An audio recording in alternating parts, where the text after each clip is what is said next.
Kasus hukum yang melibatkan Nikita Mirzani dan Reza Gladys semakin memanas. Berawal dari sengketa skincare, kini perseteruan itu melebar hingga ke KPK.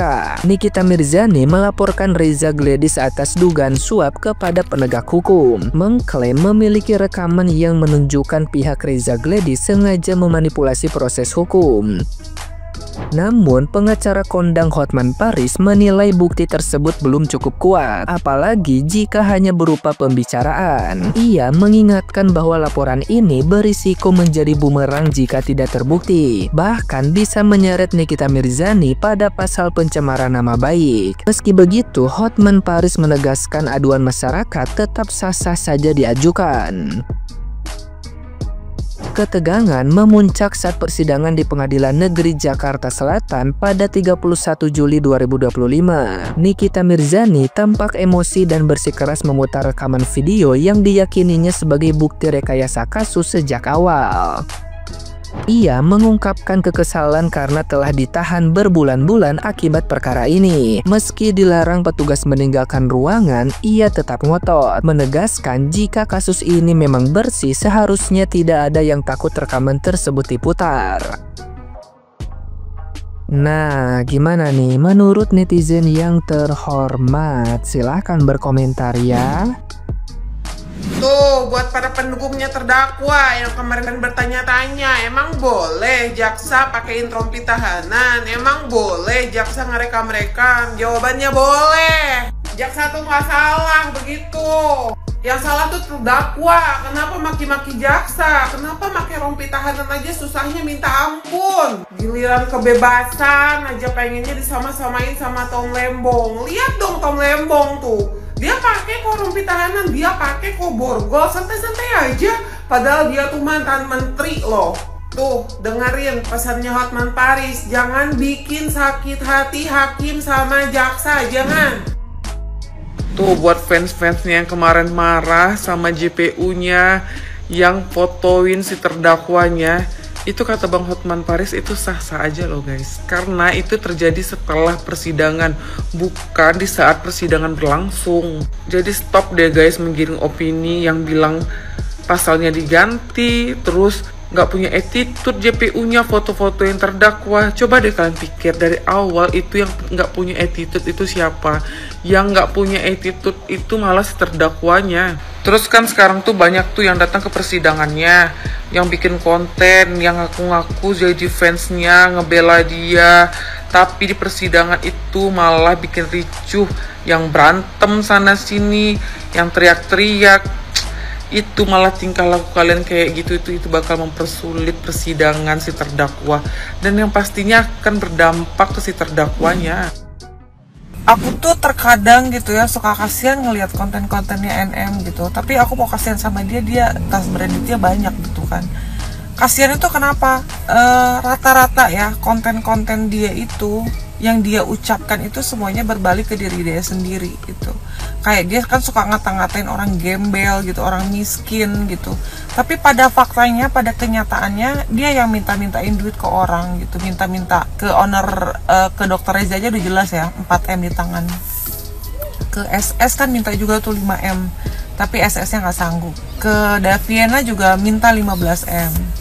Nego-nego akhir nggak dapat gitu, nggak dapat titik tengahnya ya, nego gitu, jadinya nggak jadi gitu, nggak ini. Tapi kan dia minta gitu, dia sempat minta gitu.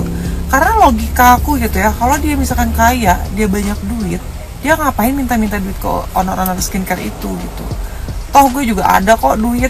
Soalnya dia dapat duit MM-an tuh nggak ada modal gitu, modal cuman nyenggol-nyenggol orang aja di sosmed gitu. Yang penting lo berani dan tega aja, karena kalau misalkan orang nggak tegaan tuh nggak bisa kerja kayak gini, kayak oh hina-hina orang gitu, nyenggol-nyenggol orang, buka-buka aib orang, cair gitu. Nggak akan bisa sih kalau orang yang nggak tegaan kerja kayak begitu. Harus yang berani dan tega.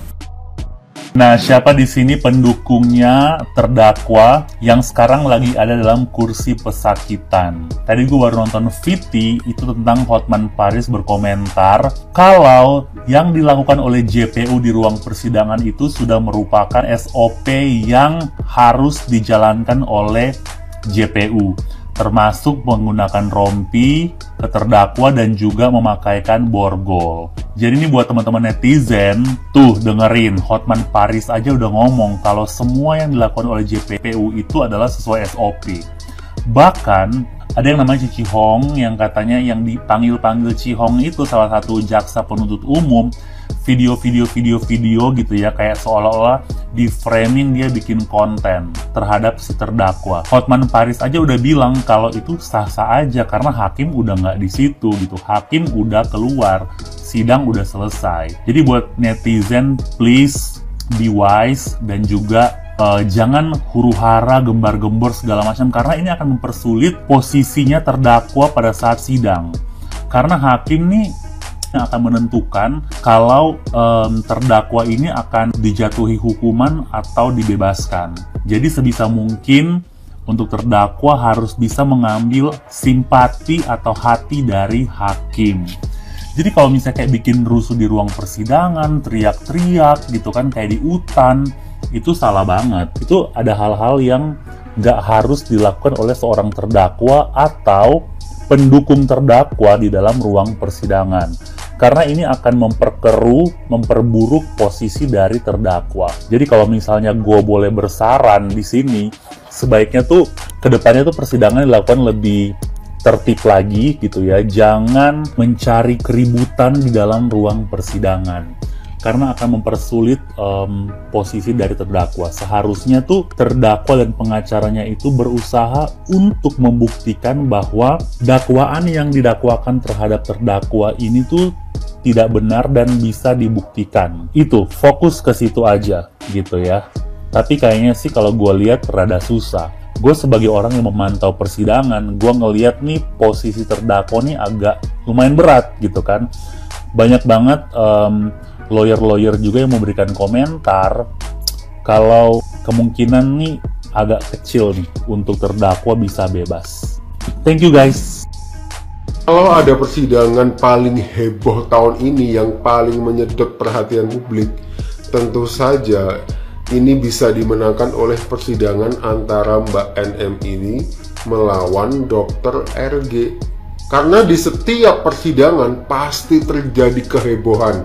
Masyarakat itu kadang nggak fokus dengan kasusnya yang ditangani, tapi fokus dengan drama-drama yang terjadi setelah persidangan. Di dalam persidangan itu pasti ada keributan. Pengadilan yang harusnya tuh dijaga marwahnya, dijaga kehormatannya, malah menjadi ajang saling ribut antara para pendukung masing-masing gitu loh. Kayak dari para pendukungnya yang kadang bikin ribut, ada yang live jualan, ada yang teriak-teriak, terus antara terdakwa dengan JPU, antara JPU dengan terdakwa. Beberapa tindakan JPU ini juga memancing komentar negatif di antara warga TikTok ya. Antara lain waktu JPU ini mau memasangkan baju tahanan kepada Mbak Nikita Mirzani, terus juga waktu JPU ini terlihat merekam Mbak Nikita Mirzani. Tindakan JPU ini dianggap sebagian orang sebagai tindakan yang berlebihan dan tidak wajar gitu. Tapi kita juga nggak tahu ya apakah itu sudah sesuai dengan SOP yang seharusnya dilakukan oleh JPU kepada seorang terdakwa.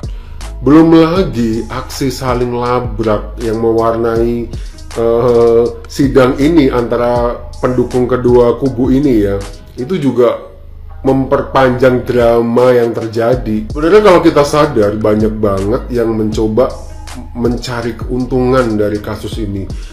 Aku nggak bilang semua orang yang mendukung di pengadilan itu pansos atau memanfaatkan keadaan ya, tapi pada kenyataannya ada yang jualan, ada pula yang teriak-teriak, ada pula yang sebenarnya tidak ada hubungannya dengan kasus ini tapi datang ke pengadilan, heboh, emosi, teriak-teriak, terus juga bikin konten. Aku secara pribadi ya malah kasihan gitu sama Mbak NM-nya itu. Malah seolah-olah kasus ini tuh dieksploitasi oleh sebagian pihak untuk mendapatkan keuntungan pribadi buat medsos mereka gitu.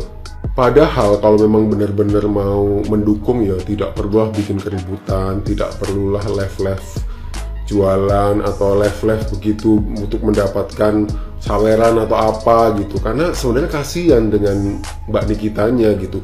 Biarkan beliau ini fokus dengan kasusnya, fokus dengan pembela-pembelaannya. Begitu pula dengan Dr. RG ini kok fokus dengan apa yang dia tuduhkan, bukti-bukti yang dia punya terhadap tuduhan yang dialamatkan kepada Mbak Nikita. Karena kasus ini semakin panjang, melebar kemana-mana, terus juga menarik orang-orang yang pada awalnya mungkin tidak ada kaitannya dengan kasus ini menjadi ikut nimbrung, ikut ribut, ikut mendapatkan atensi dari masyarakat gitu. Padahal kalau memang benar-benar tulus mendukung baik Mbak NM-nya ataupun Dr. RG-nya ya fokus aja gitu. Mungkin kalau mau datang ke pengadilan tidak perlulah live, tidak perlu bikin keributan gitu, karena ya jadinya malah masyarakat ini nggak fokus gitu sama kasusnya, nanti teralihkan. Mungkin dari beberapa orang yang merasa melakukan itu bakal tersindir ya dengan kontenku ini ya, tapi ya nggak apa-apa dong gitu. Saya sebagai masyarakat juga mengeluarkan opini saya gitu sebagai orang yang kayaknya kasus ini kok jadinya kemana-mana gitu. Tapi apapun itu kita doakan ya, memang kedua belah pihak ini mendapatkan keadilan seadil-adilnya. Kalau memang Mbak Nikita ini memang tidak terbukti bersalah ya semoga bebas gitu. Dan begitu pula dengan pihak seterunya gitu. Kalau memang pihak Dr. RG ini bisa membuktikan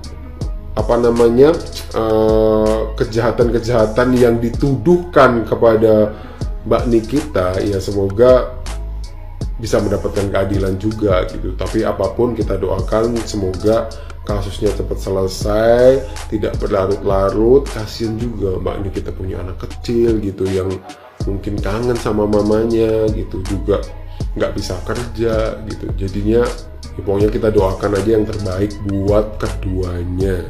Dan orang-orang lain yang memang tidak punya hubungan, tidak punya masalah juga dengan kasus ini, tidak ada kaitannya, ya jangan memperkeruh keadaan lah, jangan memperpanjang dramanya gitu.